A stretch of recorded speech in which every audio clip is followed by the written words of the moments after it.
Halo semuanya, kami dari Kelompok 4. Kali ini kami akan membuat video tentang pandangan umat Kristiani terhadap penegakan HAM dan penegakan demokrasi. Halo, saya Dion. Saya Matthew. Halo, saya Gabriel. Halo, perkenalkan nama saya Kevin. Saya dari kelas 12-2. Simak videonya ya.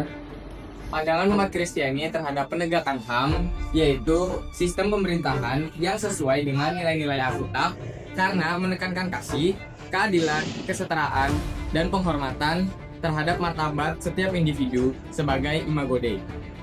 Oke, jadi menurut umat Kristen, demokrasi adalah sistem pemerintahan yang sesuai dengan nilai-nilai Alkitab karena menekankan kasih, keadilan, kesetaraan, dan penghormatan terhadap martabat setiap individu sesuai sebagai imago Dei atau gambar dan rupa Allah.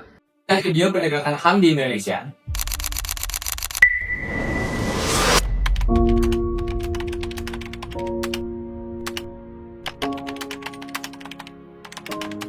Saya sebagai Kepala Negara Republik Indonesia mengakui bahwa pelanggaran hak asasi manusia yang berat memang terjadi di berbagai peristiwa.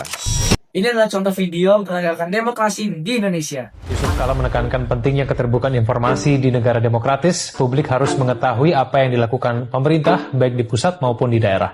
Bahkan masyarakat harus dilibatkan untuk berpartisipasi dalam pembangunan.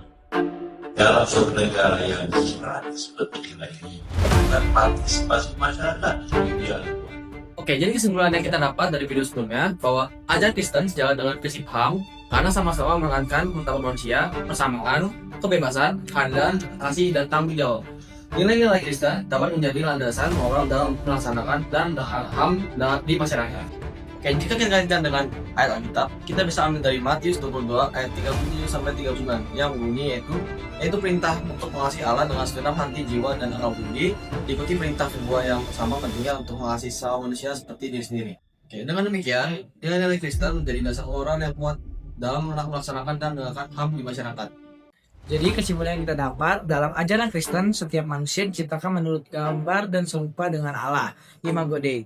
Demokrasi juga menekankan persamaan derajat, hak, dan martabat setiap warga negara tanpa memandang status.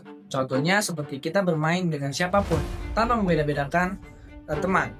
Seperti di Kejadian 1 ayat 27. Maka Allah menciptakan manusia itu menurut gambarnya. Menurut gambar Allah diciptakannya, dia laki-laki dan perempuan diciptakannya mereka.